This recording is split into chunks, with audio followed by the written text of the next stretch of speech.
How's it going, guys? Jordan Meyer here, Wholesome Family Farms. Today we're going to talk a little bit about how we manage drought and how we can extend our grazing during a drought.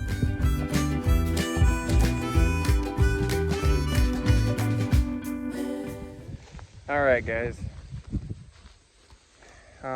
let's see, where do we start? Today it's September 5th, and let's just say here in southeast Minnesota it hasn't been the most rainy one the whole summer.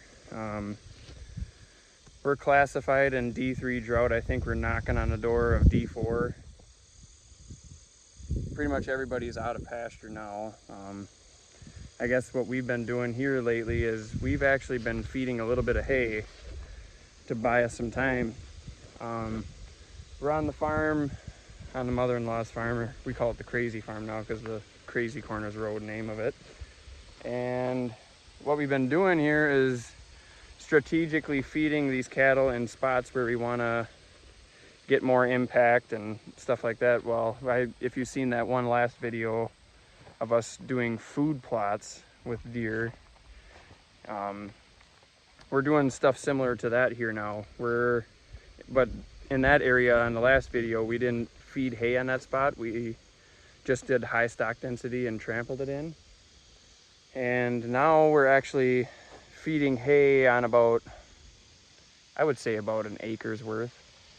And the cattle will actually be on that spot for 3 days at a time.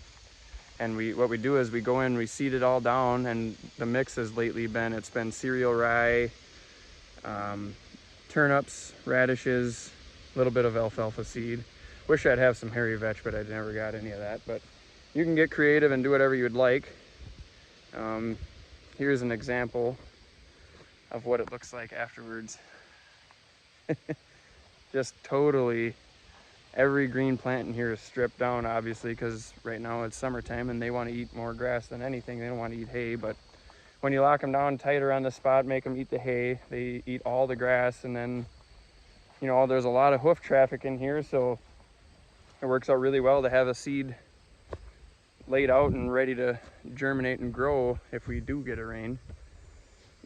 We're definitely praying for rain here, that's for sure. But you know, and by seeding it down ahead of time, it'll help with weed pressure too. Because I've noticed if you're going to be bale grazing or unrolling hay out on any kind of ground, if the ground is bare and doesn't have a nice sod base to it, typically what you're going to grow is going to be weeds to start with, because that's what nature does. It's going to throw something out there and get something growing to get the carbon laid out and things moving in the right direction. The weeds are actually there to help you in that situation. But yeah, we got tons and tons of fertility laid out here. We got the seed laid down. The grass is mowed. Cattle stomped our seed in. And yeah, it's set up really, really nice for a food plot. Buddy's got a tree stand back in here. Tree stand's right in here. And here's another spot too. So what here we actually did, you know, this isn't part of the pasture. So what we did is we just took a poly wire and hooked her on right there and just ran it right just inside them woods right there. You can see cattle did just about as good of a job as goats did in this scenario. Ran it right around the edge of that little knob right there and in through these woods, and boy, oh boy, did they do a beautiful job of cleaning that baby up. Wow. Looks pretty good. I'm very tempted to put them on the opposite side of the fence line on the whole entire farm, because tell you what, you don't have to worry about that fence crowning out anymore. And let's look at them goldenrod. This whole thing right here was just solid brush, grass, goldenrod, you name it. It was everywhere in there. Down here especially is the thickest. So all these long stalks, I'm not going to touch through the fence. Them stalks right there are all goldenrods. I don't think they ate a turkey, but there's turkey feathers there. And poplar trees, like there ain't a leaf left on these things. They just took it. The multiflora rose bushes, they ate most of the leaves off of there. Any tree that had leaves on it, it's stripped 6 feet up, or anything that's 6 feet tall or lower, they got every leaf practically. It's just unbelievable. I told my buddy to seed down some stuff right here on top of all this goldenrod too, and pretty sure he said he did. So it'll be very interesting to see what comes up afterwards. But here is where our fence was right here. Just look at that. The line went right there. That's what this looked like right here. And that's what the cattle did. They ate it all, took it all, everything. And, you know, I was really contemplating on what to do about, you know, maybe I could utilize more of my ground and I can pasture a lot of this woods, you know, on a drought situation like this. It's the perfect time to put cattle in there and utilize a lot of this. So I am very tempted to do it. And one thing that actually kind of pushed me towards that direction, while I have bales staged out up there, and what we did is we just rolled them down in the paddock and fed them. But anyways, before we started feeding, you know, we had the cattle graze this chunk off right here, and they must have had a little fun with my bales. And while one got pushed down there, and we rolled that one out, so they'll eat that one. And then now today I see we got another bale that rolled over the fence, and now that one's inside the woods. So we're not going to let that baby go to waste. We're going to be putting a poly wire around that. We're probably, I don't know, maybe hook on just above where the cattle are up there somewheres, and run it down a big huge chunk of woods, and then run it all the way back to our gate opening so they can get back and get their water over there. But yeah, I don't know, I'm really looking forward to it. I guess it buys us time and gives us more feed, but there's a lot of woods here, so I don't know. We might be getting creative here before you know it. We'll just have to wait and see. But yeah, I am very excited to see what happens here. We got a good chance of rain coming up. It's supposed to be, well, I don't know. That's a sad story too. They actually cut the rain back quite a bit on us. We were supposed to get upwards of an inch, so they said. And now I think they cut it back to about a half an inch.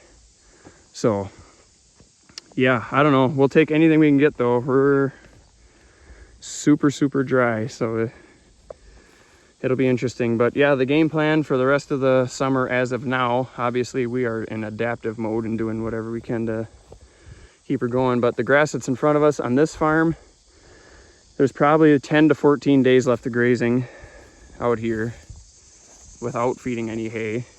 And I want to be able to make it to the 25th of the month so we can preg check some heifers. And then after we preg check the heifers, they're going to be going back to the other farm. And if we do happen to get lucky and get a rain or two in between then, that should buy us another month of grazing over on the other farm. So then we're looking at the end of October already. So if we can make it that far, I will be super happy with how the year went in this drought situation. We were able to run 50 more animal units this year than we did last year. We've been adding more animal units every year we've been grazing, so that is very encouraging to see, and pretty cool actually, especially when you're in a D4 drought almost here. And we have 50 more animal units this year than we did last year. And last year we even fed a little bit of hay too to buy us a little bit of extra time. So, but last year, you know, the difference was we had cattle on both farms. We did not combine the herds. We had them separated, so we had a herd for this farm and a herd for the other farm, and that's just what we did, so we didn't have to do any hauling. But by combining the herds together like that, we were able to buy a lot more time for rest periods in between grazings. So instead of getting your typical 45-day rest period, mostly at the most, that's kind of average, I would say, what we got last year. This year we were able to boost that up to about 70 days of rest.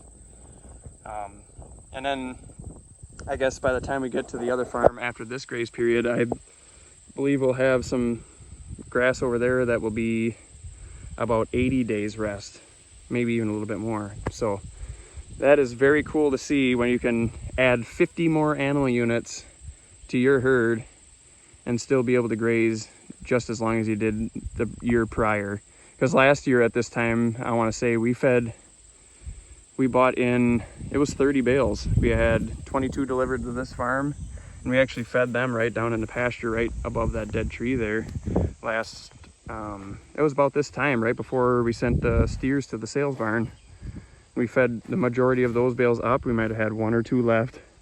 And then at the other farm, we fed 8 of them. So 30 bales there, and then we fed, let's see, we fed probably about 34 bales now, so a couple bales more, but look at the amount of cattle that we have extra too, so take that into account.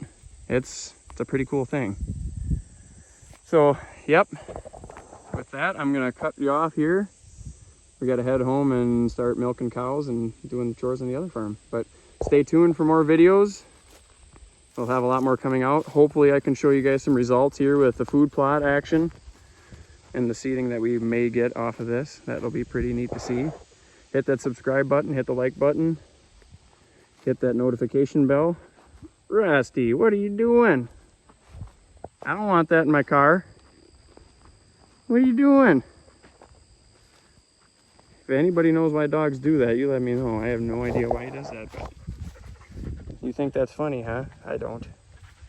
That's stinky. Everyone have a good day. Hope for some rain. Stay cool. It's about 100 degrees out. God bless.